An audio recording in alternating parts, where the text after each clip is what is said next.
Hot and cold both visited this week as summer began.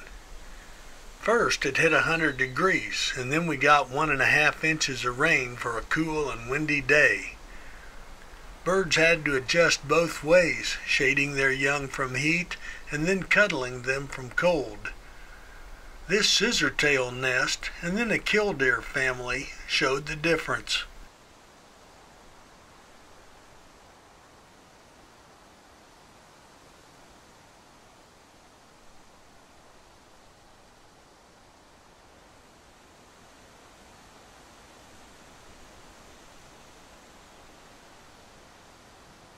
That's what can happen as spring ends.